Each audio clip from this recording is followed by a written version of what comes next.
We are already running short of time. Already lost 10 minutes. So, on behalf of Steel Chamber of India, I welcome you all for this webinar on recent developments on GST. We were privileged to contact Sri Shailesh Sheth, and he agreed upon holding this webinar. And on behalf of Steel Chamber of India, I welcome all my members. I also welcome Shri Kamal Poddar, President,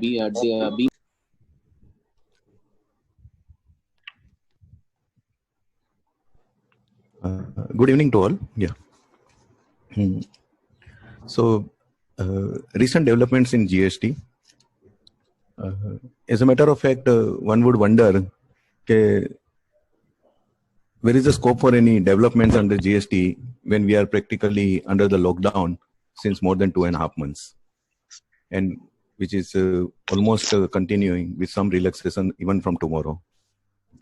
But believe me, lot many things have been happening behind the curtain as far as the the major changes are concerned. Though they may be procedural, but they are of quite importance to taxpayers of all class and of all grade, whether they are small, medium or large.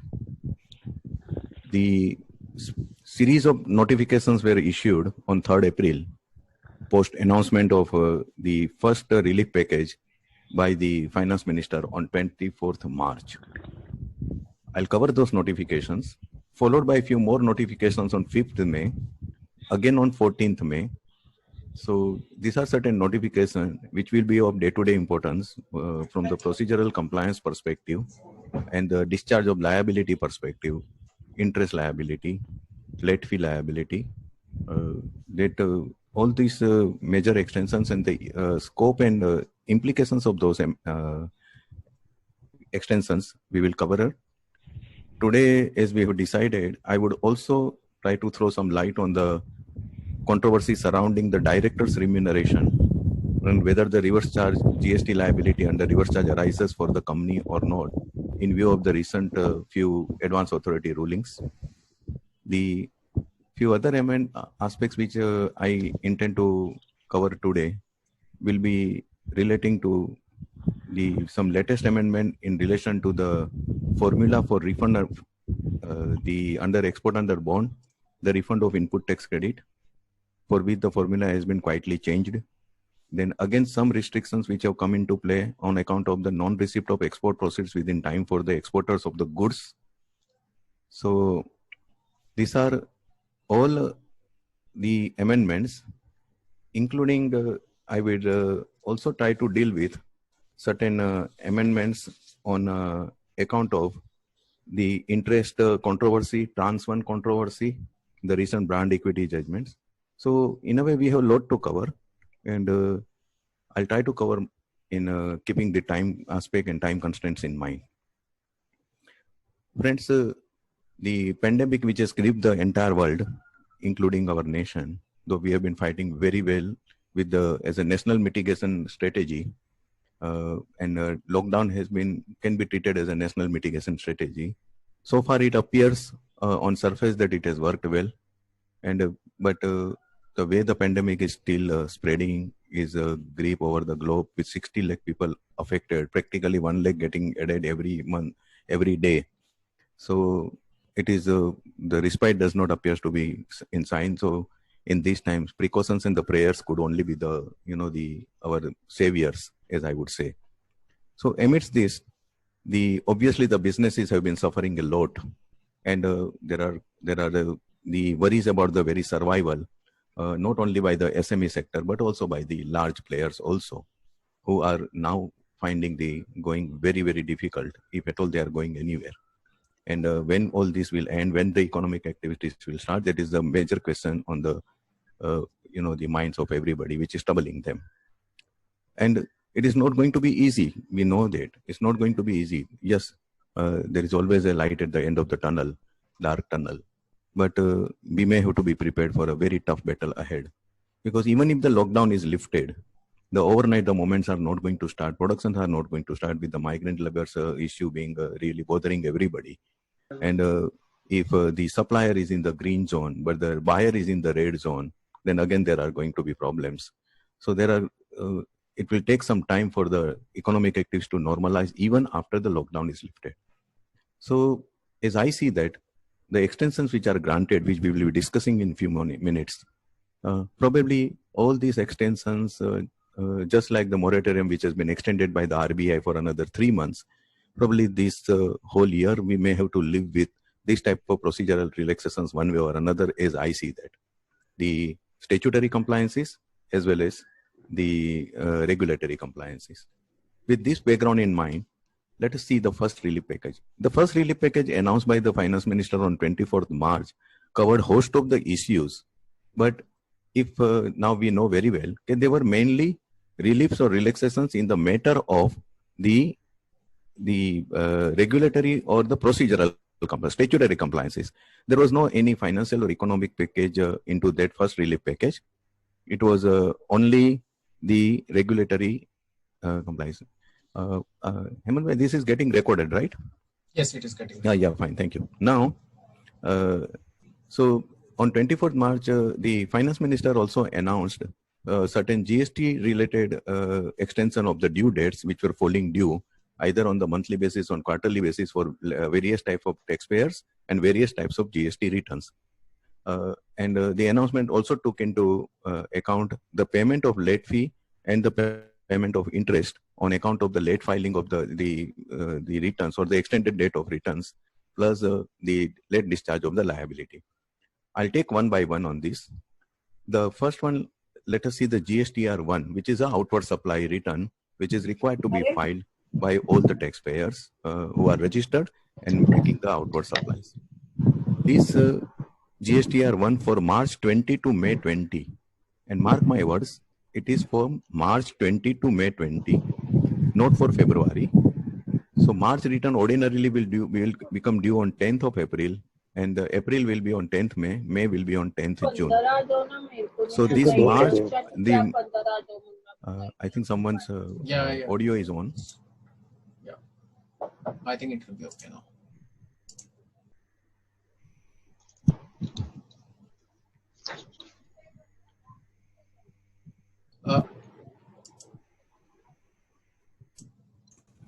Can you switch on your video, Salish bhai? Salish bhai mute.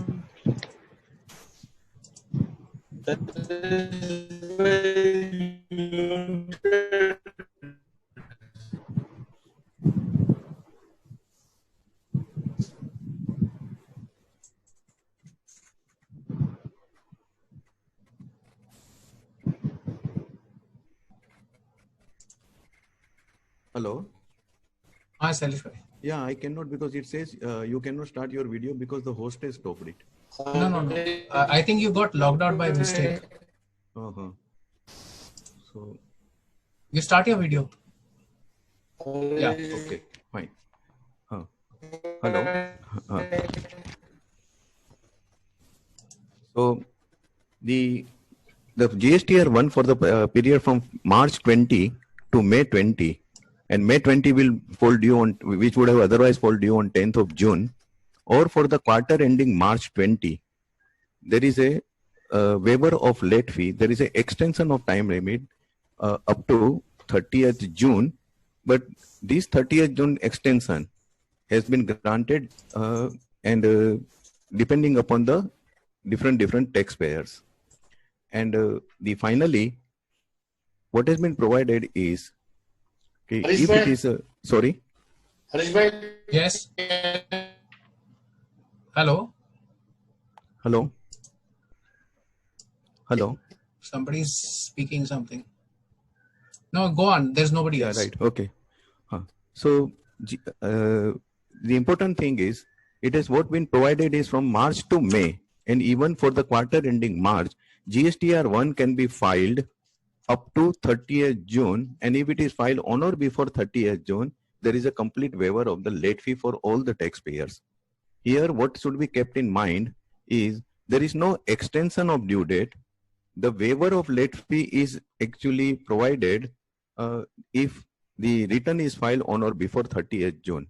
So if on or before 30th June GSTR 1 for the period from March to May is not filed, then the late fee will be payable from the original due date. That is 11th April, 11th May or 11th June. I'll again repeat, there is no extension of due date as would normally we would understand. There is a facility given to file this return out of GSTR 1 up to 30th June, subject to which the late fee has been completely waived. So if the taxpayer fails to file the GSTR 1 for these 3 months or any of the month before 30th June, late fee will be leviable from the very first due date, which will be 11th of the subsequent month. Coming to the, just explaining this by an illustration, suppose for the month of May, the due date will be 11th of June, original due date. Now it can be filed up to 30th June by any taxpayer, irrespective of the turnover. Then if he files it before 30th June, no late fee. However, if he files it on 1st of July, then the late fee will be leviable under section 47 right from the 12th May till 1st of July, till 30th June, it will be leviable. So this is one important aspect which should be kept in mind. Coming to GSTR 3B, which is ordinarily required to be filed on 20th March, but in most of the cases, it is now between 22nd, originally 22nd to 24th March. GSTR 3B, the facility is granted, relaxation is granted for the period from February to April. I'm again repeating February to April. I'll come to May later. So in February to April, there are two relaxations. One is either waiver of interest or there is a reduction in the payment or rate of interest plus late fee waiver. And in what manner it has been granted, let us see that. What is being done, these are all 3rd April notifications. What has been done, if the turnover is below 1 crore, 1.5 crore of the taxpayer, then for February, March and April, the due date has been extended. For February, it is 30th June, March, it is 3rd July, and April, it is July 6. I'll repeat, for the taxpayer below 1.5 crore turnover, GSTR 3B, where actually we discharge the duty tax liability by adjustment of the ITC, the due date is June 30. So for February, it can still be filed up to 30th June. For March, it can be 3rd July. And for April, it is 6th July. And this is for the taxpayer below 1.5 crore. Similarly, the taxpayer with a turnover between 1.5 crore to 5 crore, the due date for February is 29 June, 1 day lesser than the smaller taxpayer. For March 20, it is 29 June, again same, but for April, it is 30th June. The staggered due dates have been provided so as to not clog the GSTN portal, and the entire return filing process becomes smooth. So 1.5 crore to 5 crore. For February, it is 29 June. Hello. It is February is 29 June. March is 29 June. And April is 30th June. Then in case of 5 crore, more than 5 crore, February is 24 June. They have to actually be very careful because it is 60 ahead of others. 24 June, March is also 24 June, and June is also 24 June. So these are the staggered dates provided for filing of the GSTR 3B. And what the benefit has been granted is, in case of the taxpayers below 5 crore turnover, there is a complete waiver of the interest as well as the late fee if they file the return by this extended due date. Due date has, again, here also the due date has not been extended. What has been done is, it is made conditional. Waiver of interest and waiver of late fee for the taxpayers below 5 crore is made conditional on their filing the returns before the provided date, which is 29 June or 30th June. If they fail to file it before that date, then again these taxpayers will also be required to pay the interest and late fee from the original due date. This is one aspect. Coming to the large taxpayers, where it is above 5 crore, the time limit is being given to them up to 24th June. However, this 24th June time limit is also to be adhered to. Otherwise, then only the 9% rate of interest, which is half of the 18% otherwise payable, will be available to them. They can pay 9%, However, provided they file the return for February, March, and April before 30th June, 24th June, I beg your pardon, then only 9%. If they fail to file it before 24th of June for any month, then the interest will be payable at the original 18% from the original due date. Here, the 9% interest, there is a further grace which has been given is that the interest will commence after the further 15 days extension. So the interest computation will be original due date plus 15 days, and then the interest will be payable. Hello? The voice is clear? You want me to? Yeah, from your side, if you can increase your volume. Volume. Your video is again gone off. Oh my goodness.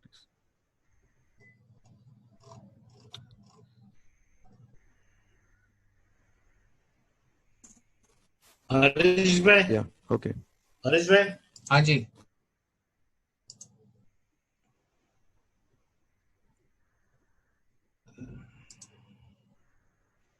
हाँ, हेमंत भाई, you were saying something. Hello. Now is it clear? It's clear to me. One of the persons said that it's low. Yeah, because now I put it on 100. I don't know now. Okay. Okay. You go ahead then. If then nothing else can be done. Yes. So there is a this concession has been given of 15 days.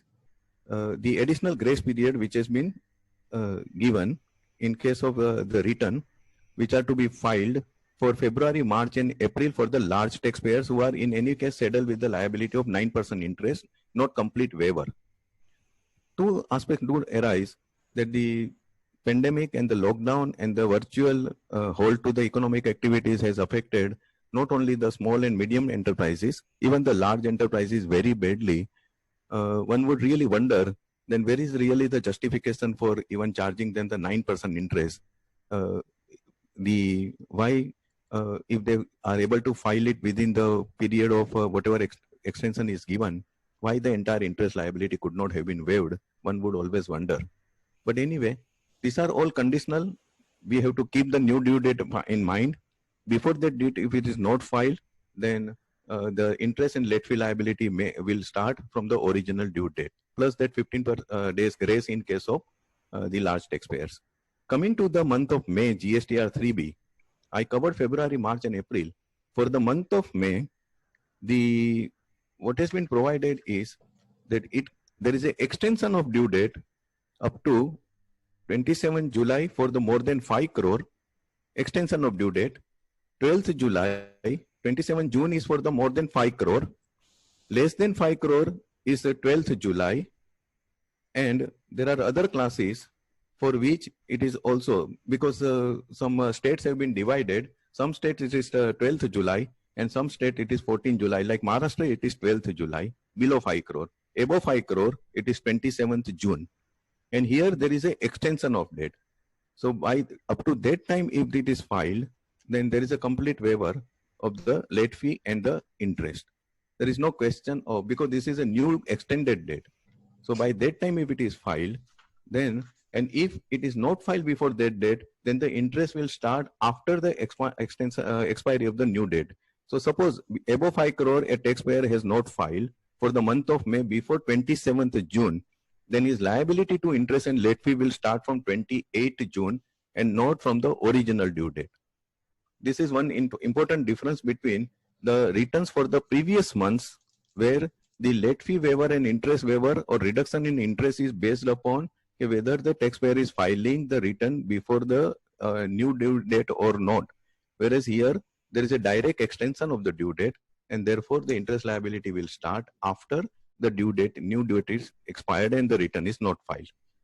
For the composition taxpayers who have gone under section 10 for the composition payment, for them, the GST CMP 02 and the GST ITC 03, ITC for the ITC return, it is provided they can file up to July 31st. The return, these are the monthly yearly return which they can file for the up to 31st July 2020. Then coming to GSTR 4, it is a quarterly return for the composition taxpayers. For the financial year 2019-20, the quarterly return, the due date has been extended up to 15th July. While I am on these are all so many dates to be remembered. That's why I said all these amendments will become important from the grassroots level compliances are concerned.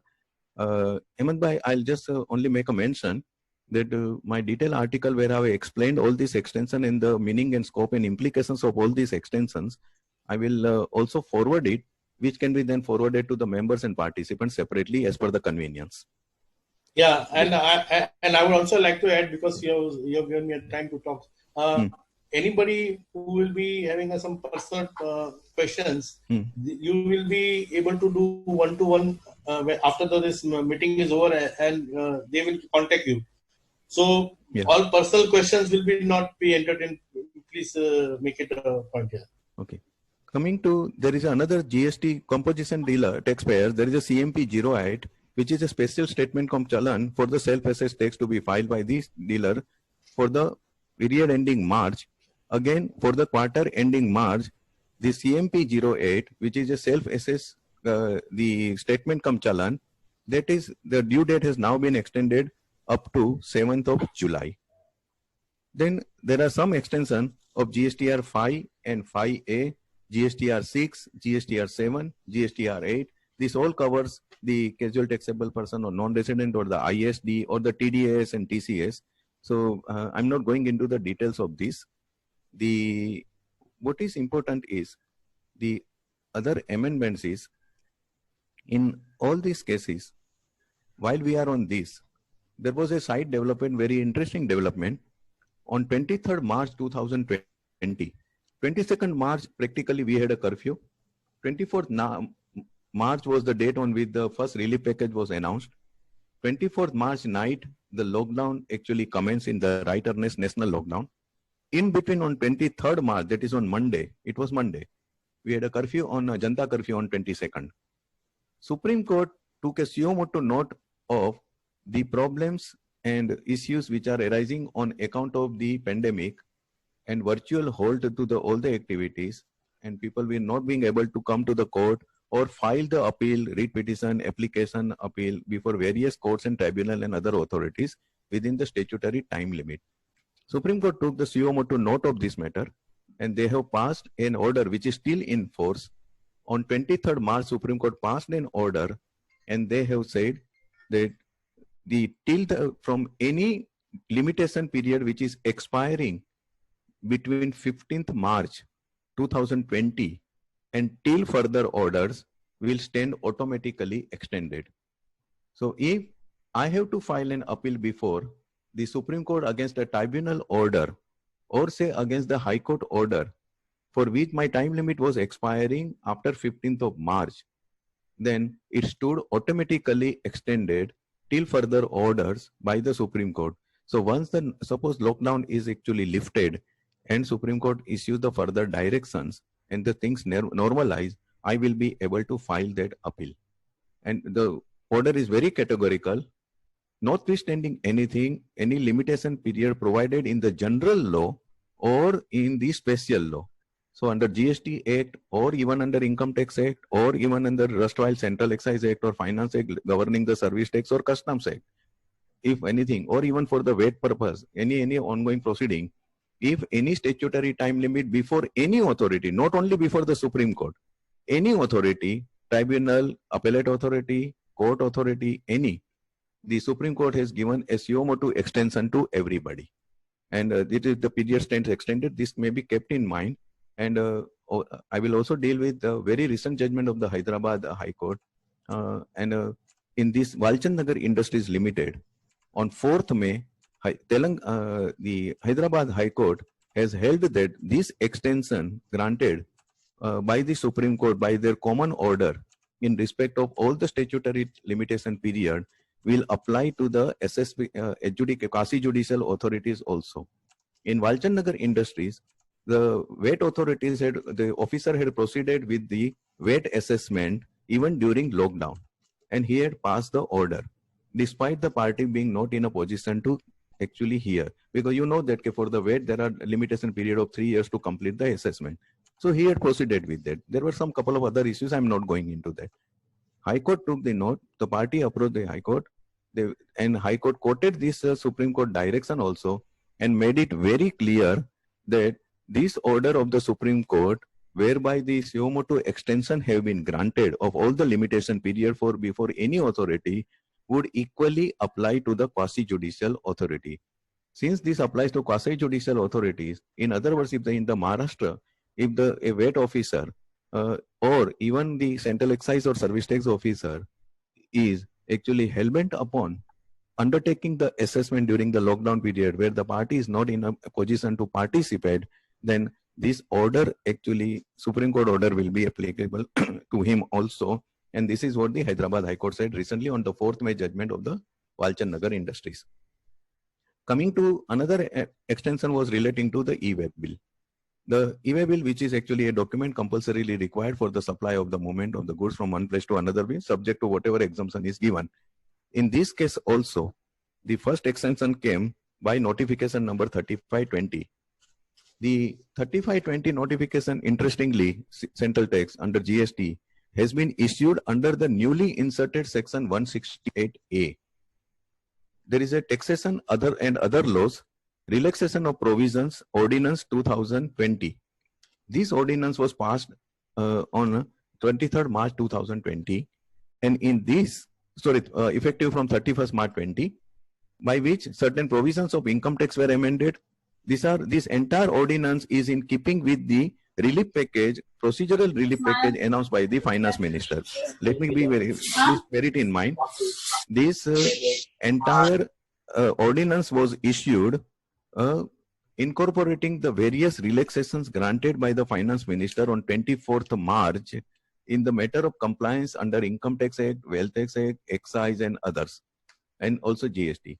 So here a new section 168 capital A has been introduced in this through this ordinance in GST, CGST Act, Central GST Act, whereby the government has been empowered to issue a notification and extend the limitation period on the recommendation of the council or for any purpose in the event there is a problem of non-compliance with this on account of any epidemic or any pandemic. So in keeping with the Supreme Court order, they have actually taken these powers. Okay, anytime now, the government can announce if any such crisis, calamity grips the country, whereby the taxpayers are unable to comply with, this section can be invoked and the extension can be granted of the statutory time limit. Based on this, the first notification came to be issued for e-way bill for extension of the validity, which was actually confined to the certain expiry period between 20 March and the month of April. That 3520 has recently been again extended on 40 notification, that is 5th May notification. Today the position is this: in short, there are two conditions. All e-way bills which have been issued before 24th of March 2020, date of lockdown, before, please keep it in mind, and whose validity period is expiring between 20 March and 15th of April has been extended. That validity period has been extended up to 31st May, that is up to today. Today it will be the last date. For two conditions. One, e-way bills should have been issued before 24th of March and the validity period is expiring between 20 March and 15th of April. So it is extended up to 31st of May today.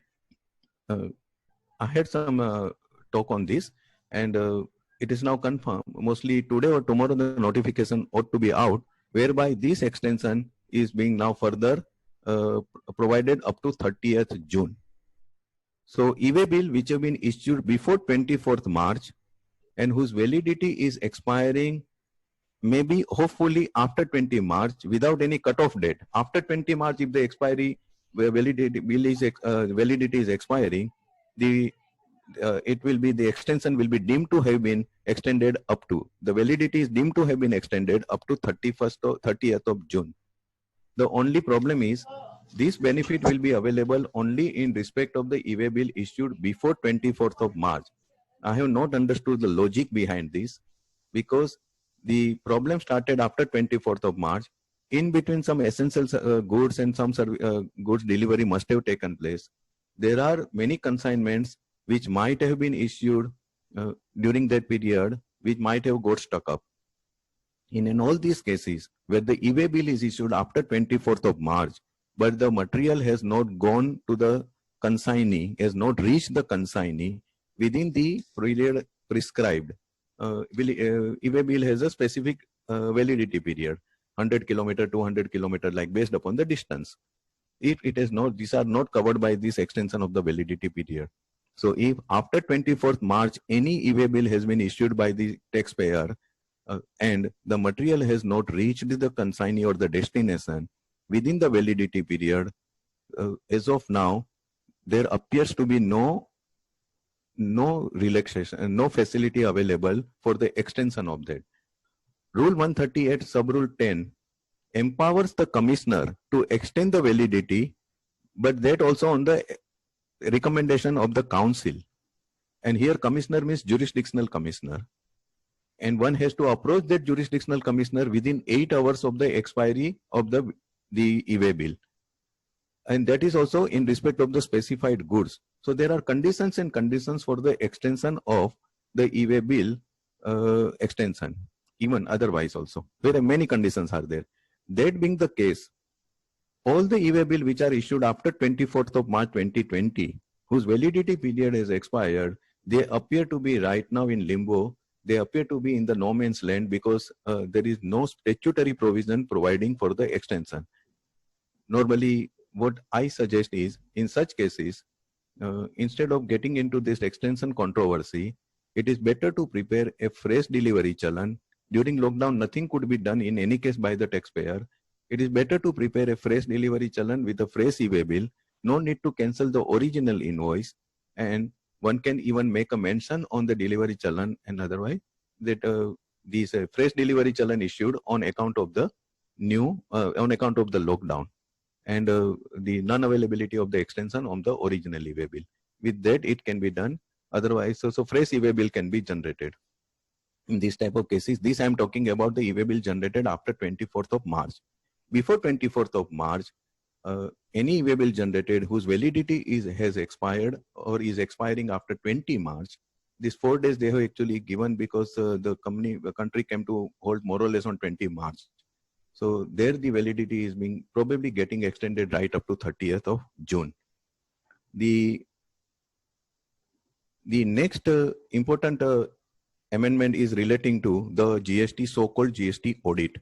We know that the taxpayers are not only required to file the annual return in Form 9, they are also required to file the reconciliation statement in 9C, which is generally considered as an audit.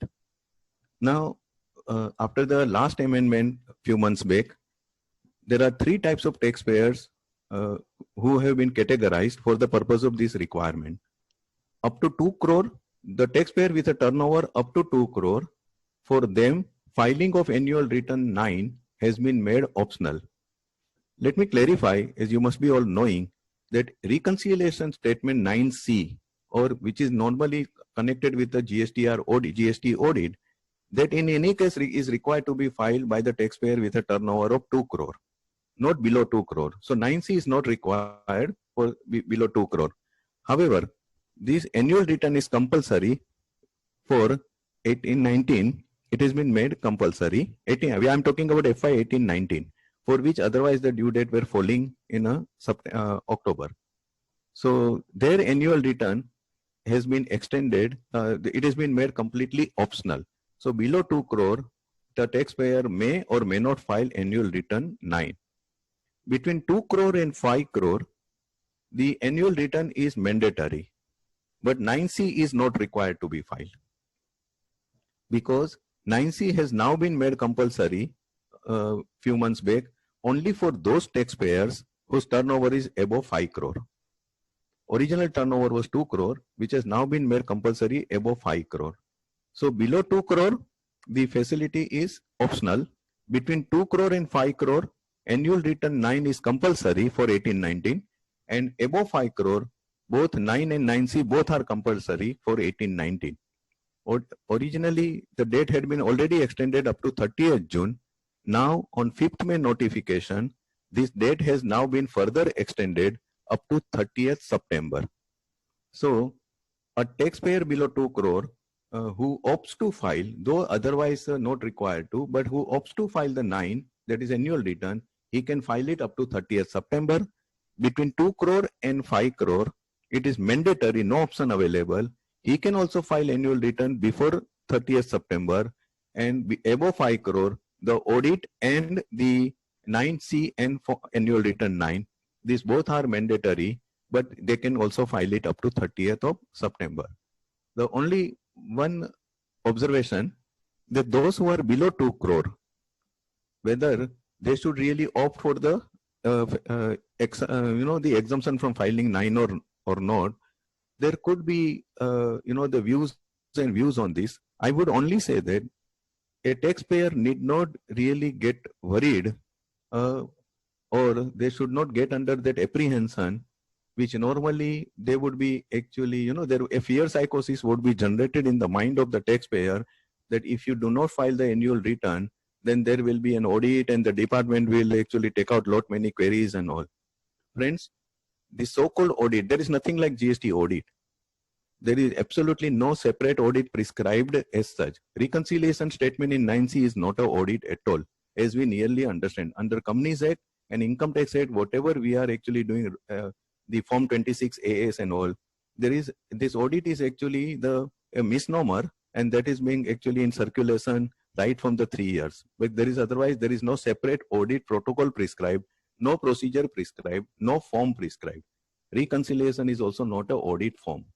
So having said that, even if 9 is filed, even if 9C is filed, the departmental audit will always take place. As we are all aware of, there is a year 2000 which used to be done by department in excise and service tax. So that type of audit by the department will always be there, and whatever discrepancies or the disputes they want to raise the audit team, that will continue as per their mindset. It has nothing to do with whether I file, then I will escape, or I will not file, I will. Yes, if it is filed, then there is a possibility, even if I am exempted and if I file, there is a possibility that I may be able to actually, sort out, or I may be able to find out whether there are any mistakes or not. But purely out of fear and apprehension, if one feels I am below 2 crore and I need not file and I don't want to file, one should actually opt for, one can obviously opt for it. One should not go by the fear. One should take a very, very pragmatic call on that. It's an individual decision. Coming to the one interesting, very important amendment which has taken place from 21st of April, PMT 09. As you know, electronic cash ledger and electronic credit ledger have the different columns for the major heads and the minor heads. Like central tax, there is a separate column, state GST separate column, then we have IGST separate column, and interest, penalty, all these are to be mentioned in the separate column. If a taxpayer in the electronic cash ledger has deposited any money in the wrong heading, whether major or minor, then up till now he was not able to actually transfer it or shift it to the correct head. He was required to make payment again, and then he was forced to actually go for the refund of the money which is deposited under the wrong head in the cash account, that is electronic cash ledger. Now, there were a lot of hue and cry about this and lot of representations.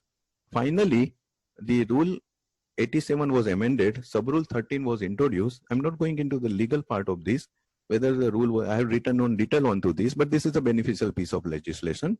So finally, this facility has now been activated in the form of PMT 09.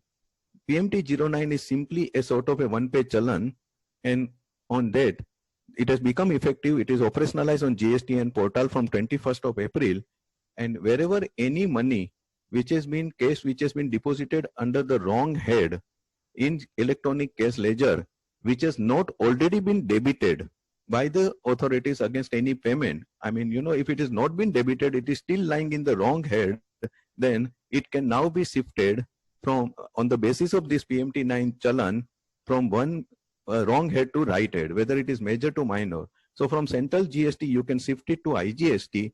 Even from CGST, one can shift it to interest. From interest, one can shift it to penalty. provided the original case deposit is under the wrong head and it has not already been debited. This is one important change which will really, quite facilitating and will actually avoid all the formalities of claiming the refund of the wrongly payment made under the wrong head. Coming to now another controversy, and that is about the Tran 1.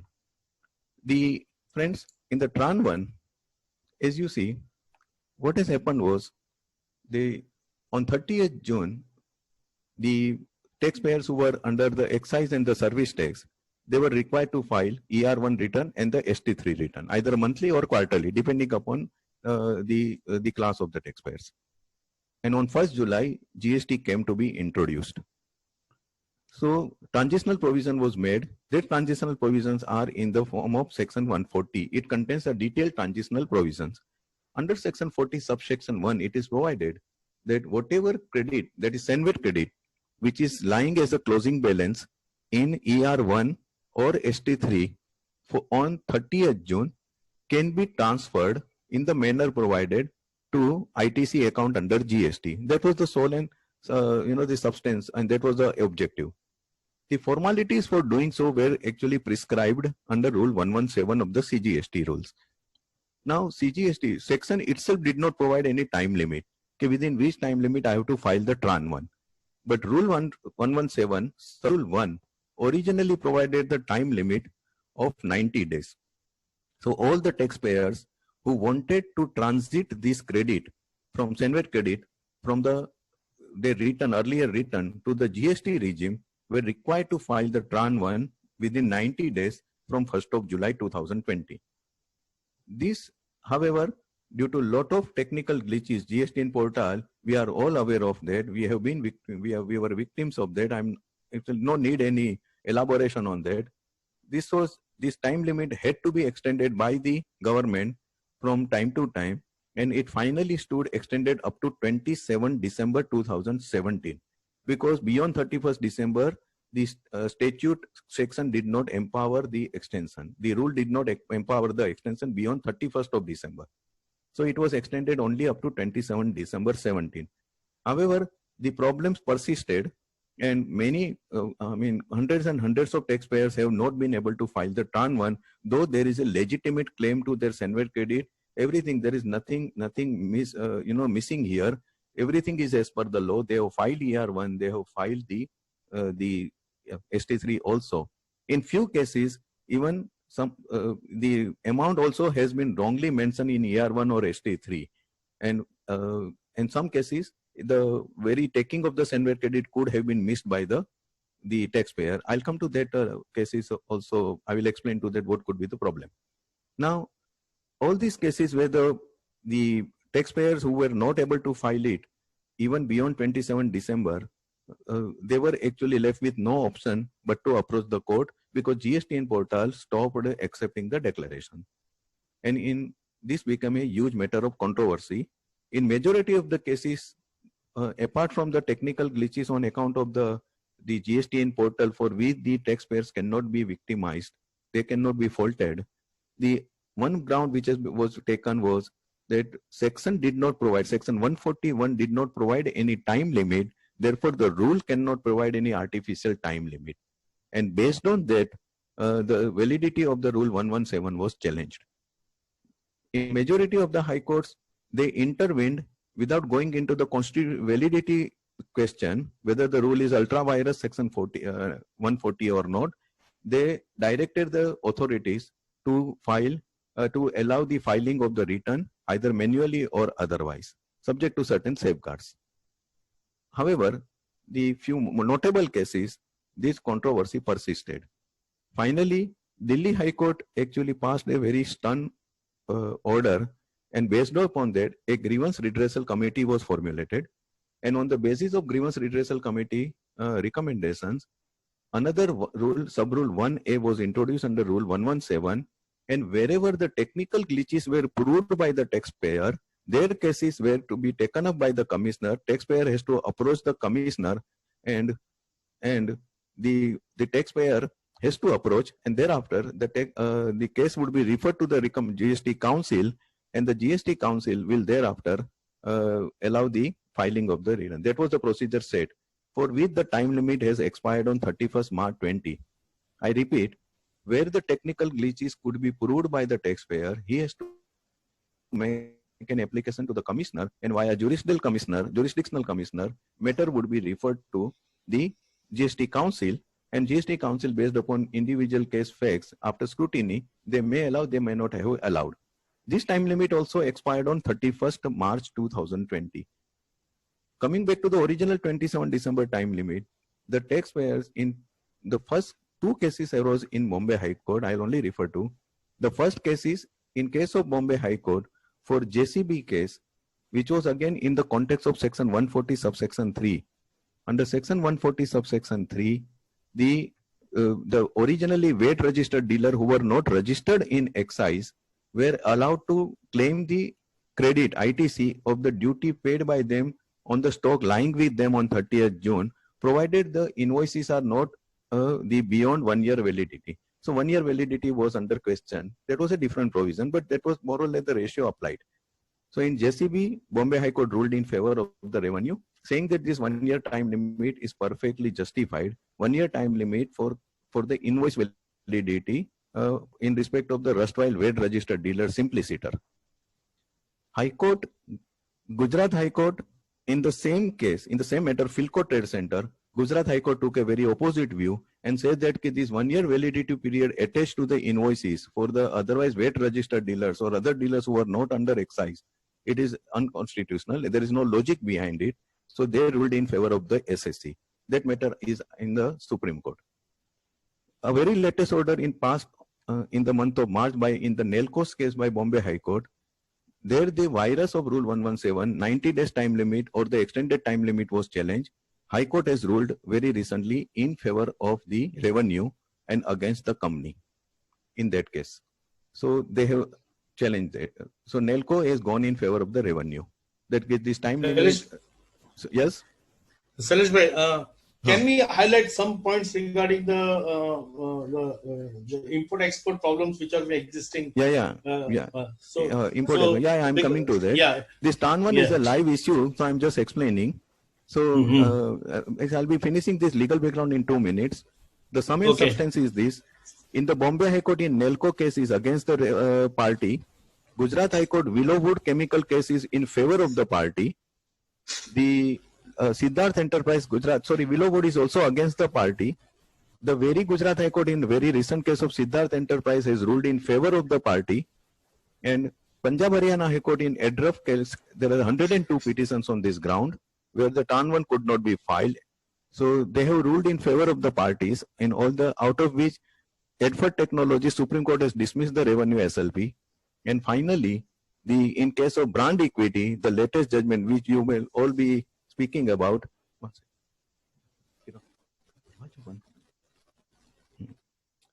The Edford Technologies, the Supreme Court, High Court has held in favor of the Delhi High Court has held in favor of the party, and Supreme Court has dismissed the SLP. In brand equity, last week only, the revenue has filed the SLP, and the now battle is before the Delhi High Court. The first part of my article on this detailing, which is already appearing in the Tax India Online, will appear in Vyapar in English on Wednesday. So amidst this controversy, just hold on, please. Unfortunately, due to technical snag, I was unable to give your introduction. Would you mind if I give you introduction right now? Please. Yeah. I start the introduction of Sailesh bhai. Because of technical slack, we could not do it. But now I can give the introduction, so we can know about the personality to whom we are talking. Sailesh bhai is BCom LLB. Sailesh bhai has 30 years experience in consulting, advisory and litigation practice in the field of direct service tax, custom states, VAT, laws, CST and GST. Sailesh bhai has represented so many industries and has got a vast experience. Sailesh bhai has dealt extensively in the areas of central excise, service tax, customs, GST, CST, VAT across the entire trade and industry spectrum, consisting of manufacturing, service sector, and distributing trade and industry spectrum consisting of manufacturing, service sector, distributive trades, representative diverse sectors. He has a very high profile. Shailesh Bhai has been regular faculty at various professional bodies as well as trade and industry forums on his chosen field. He has already delivered more than 70 lectures since April 2017 on various aspects of GST all over India. Shailesh Bhai is a regular columnist in Vyapar, a bi-weekly business newspaper of Janmabhoomi Group, and also midday on service tax, central excise, and GST, and also contributed number of articles to various magazines as well as taxation website like TIOL Toil. Membership of association with the professional trade in industries body, beside professional body like Chamber of Tax Consultant, AIFTP. Shailesh Bhai is also associated with various trade industry bodies, including Indian Chamber Indirect Tax Committee, ITMA, IDEMA, IREA, Builder Association of India, the Retailer Association of India, guiding them in the field of indirect tax. Today we are very lucky that we have got such a eminent personality who is giving us the a good knowledge about the various GST things. We have earlier also I've heard him. It is once in a blue moon to hear him, because normally he is very busy and you don't get him. Today we are very lucky that he is with us. So let's take the full advantage, full benefit of this situation. Thank you very much. Shailesh Bhai, go ahead.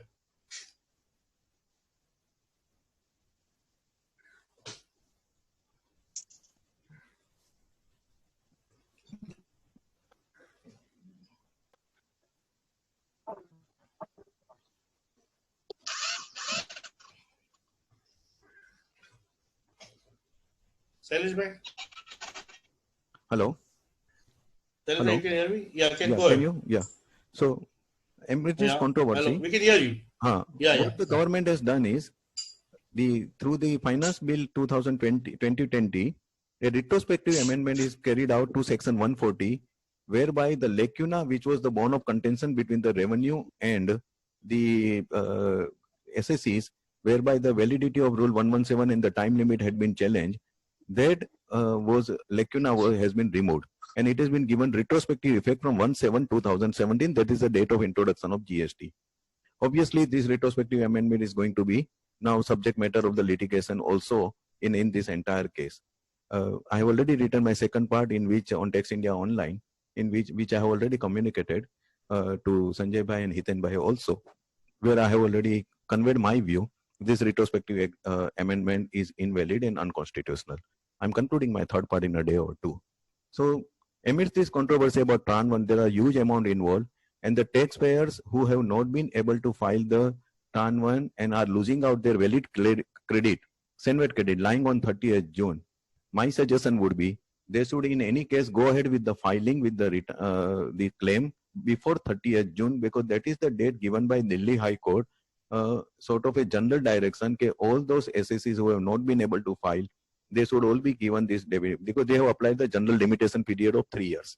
So 30th June, even though the Bombay High Court judgments are against, and the Bombay SSC situated within the jurisdiction of Bombay High Court would be bound by Bombay High Court judgment, still there is no harm in filing the Tran 1 who have not been able to file it before 30th June, even Tran 2 also for the weight registered dealers. Make it the claim. By not filing, you would be losing the claim forever. By filing it, probably the outcome could be slight, the one can expect a positive outcome before this controversy, and then the claim will save them.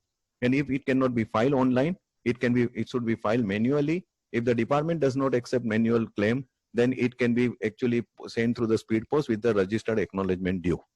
This is what would be my suggestion. And however, those who have actually not claimed the credit, in the Senvet credit account at all before 30th June for any reason, they may have some difficulty. There, my personal view is that they have no remedy left. They may have to close that chapter forever. On the sideline, another controversy is about the demand of interest on the delayed payment of tax, where the tax is also, there is a delayed payment, then there is 18% interest under Section 50. However, there are the demands across the country where this interest is being demanded by the authorities, not only on the cash payment, but also where the ITC payment also, when the debit is made through ITC. And even if the return could not be filed due to any reason, but ITC credit was available on the particular date for which the liability is being discharged, still the interest is being demanded. This controversy has arisen on account of the Telangana High Court judgment in the mega engineering. However, taking note of this, while the legal battle is still on before the Supreme Court, in the meantime, through the Finance Bill 2018, the Section 50 has been amended, whereby it is clearly provided, the amendment has been proposed, I would say that, and that amendment says that in case of the delayed payment of tax, the interest liability will be restricted only to the cash portion. Whatever is debited through the ITC, through the credit, that will not attract the interest liability. This is the sum and substance of the amendment. For some reason, this amendment has not been notified yet. It has not yet come into the force. It has already been proposed, but it is still on paper only. It is a part of the act, but it has not been notified. So it is not effective as yet.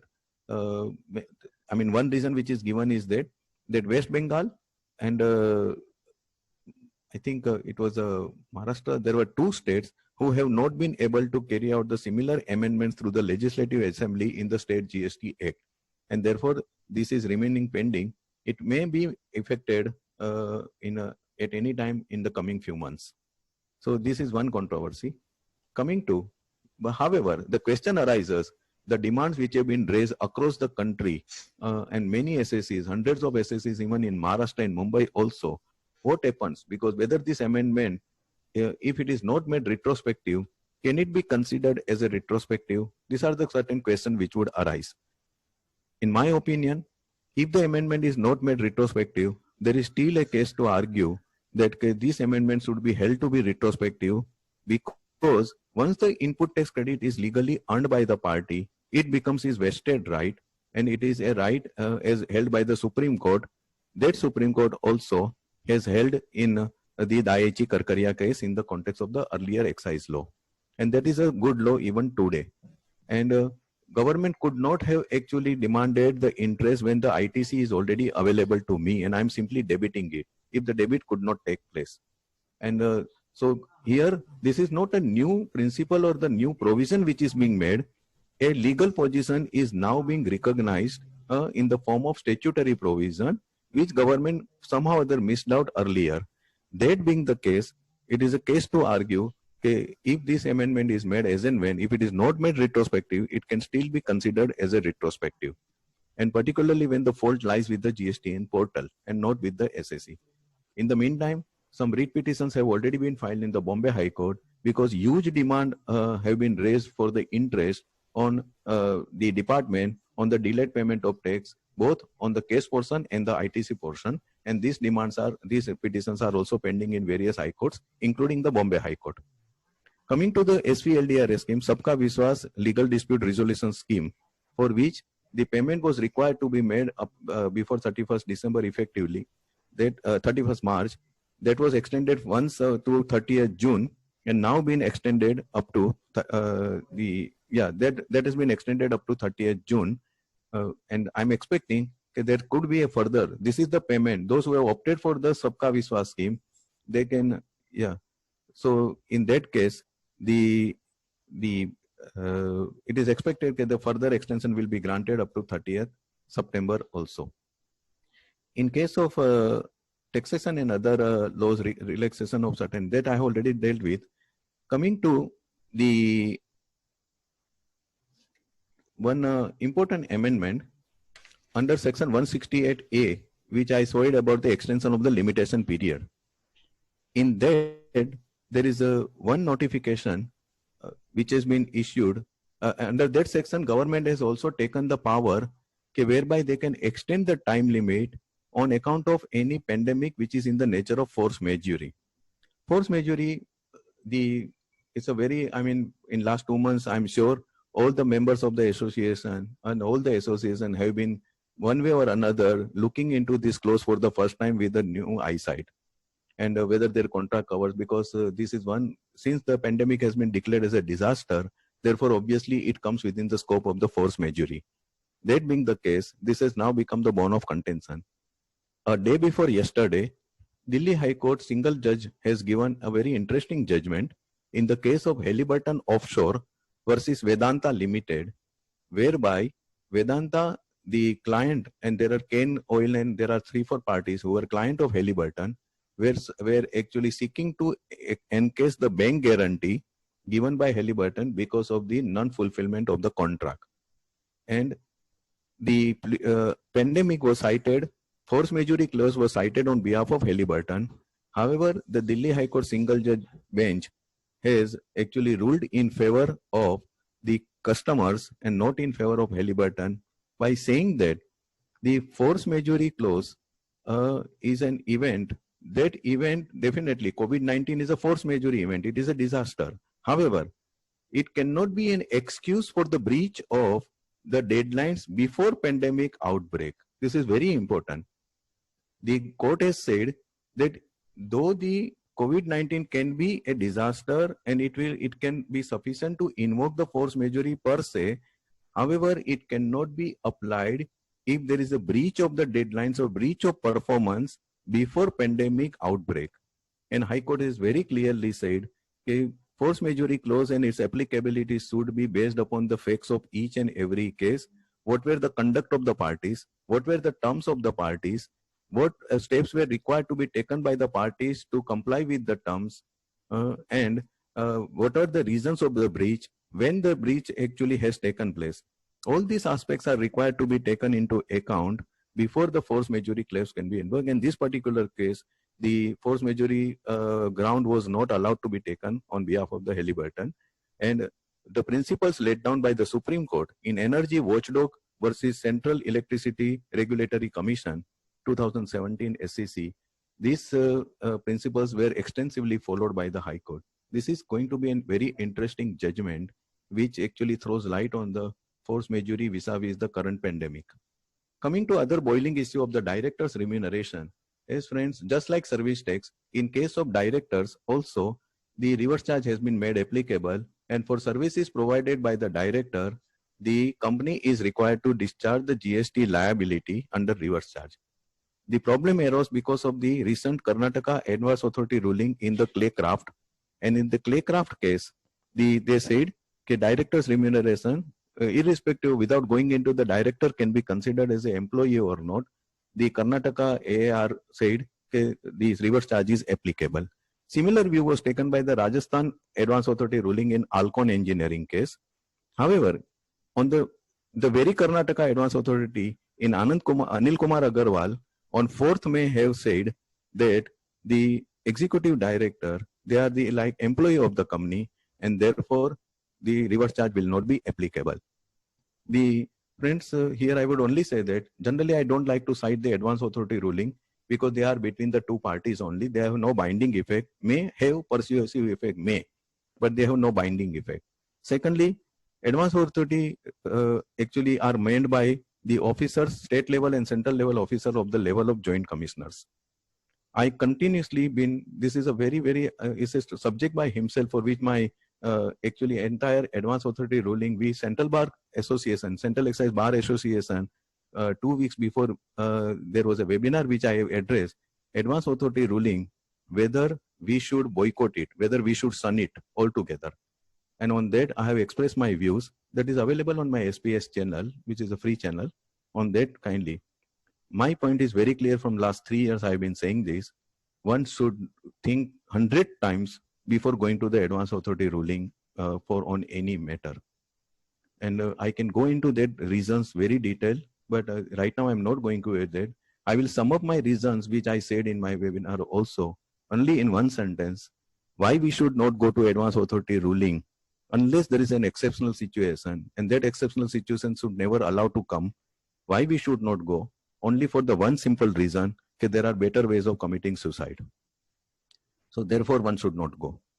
So coming back to this director's remuneration, the legal position is very clear. Director is not defined under GST law. There are independent directors and there are non-independent directors. Generally, directors are considered to be de facto employees of the company. The remuneration which is paid to them in the form of fees and commission as per the Companies Act mandate. Companies Act provides what can be maximum paid to the directors. These are all actually for which the Form 16 is being filed, which is a salary form under income tax. There are numbers of judgments under ESIS, Employee State Insurance Scheme. There are Supreme Court judgments on this point where the directors or the managing director have been equated with the employees.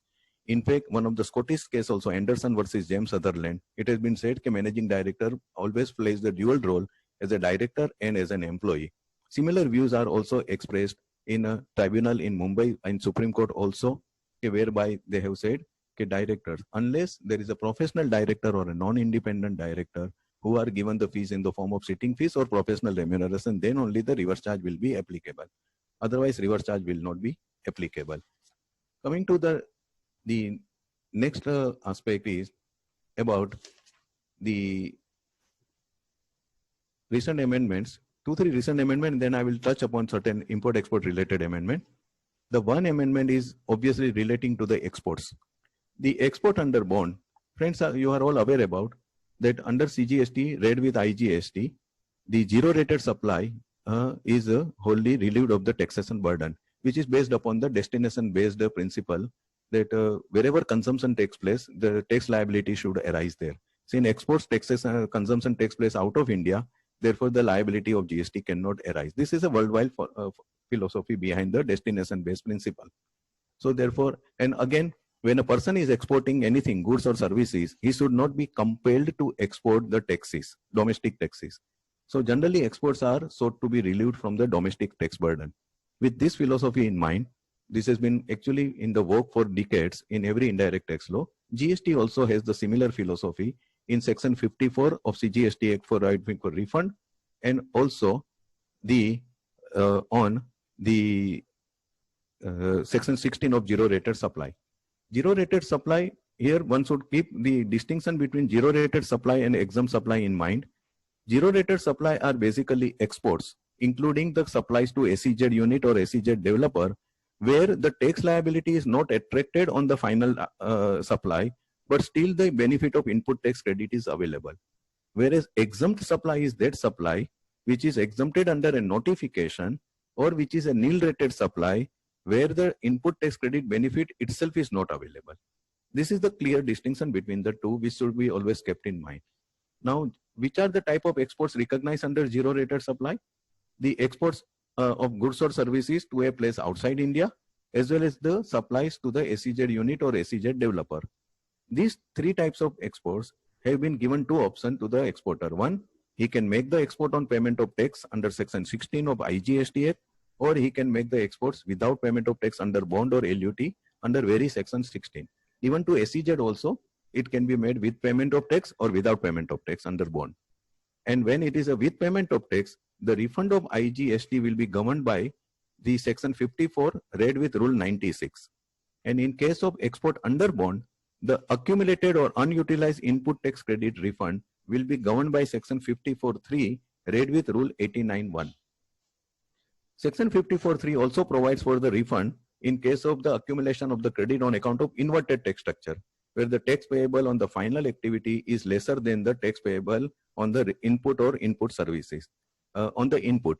So, but I'm not going into that. I'll just stick to the export under of the final product and export under bond.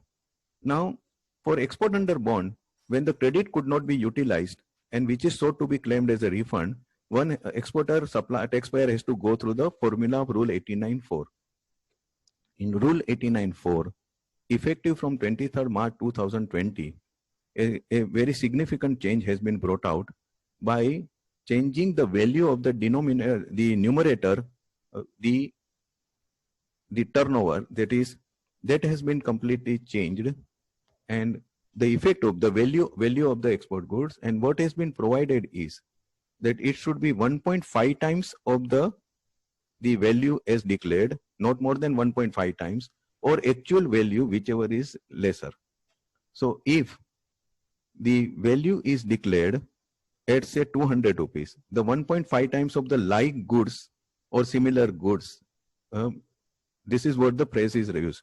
So if an exporter is exporting say goods which similar goods, if the exporter has declared a value which is say 300 rupees, 300 times and or 300, and the similar goods are actually otherwise valued at say 200 also, in that case, for the purpose of refund under export under bond, the value will be taken at 1.5 only.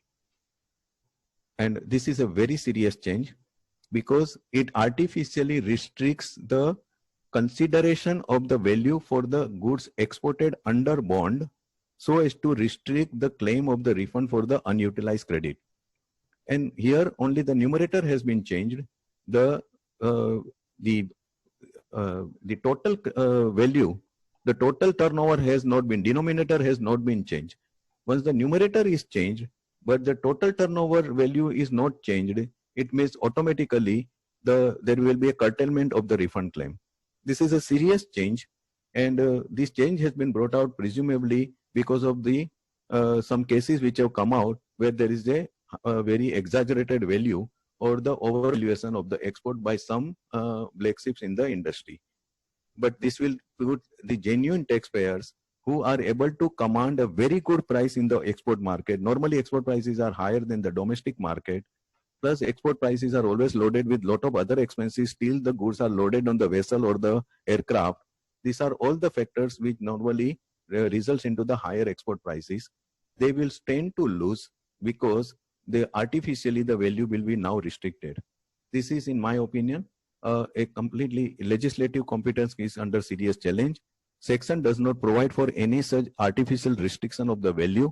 Section 15, which provides for the valuation under GST, if my value is accepted and it is not challenged, if income tax accepts my export value, if transfer pricing mechanism also does not allow me to declare the value beyond certain limit, if the custom authorities who are also empowered under, and also Prevention of Money Laundering Act also talks about the overvalue of the export goods, if they do not raise any objection about my export value, in my opinion, merely through the rule, the GST authorities cannot artificially reduce my value and thereby reduce my claim.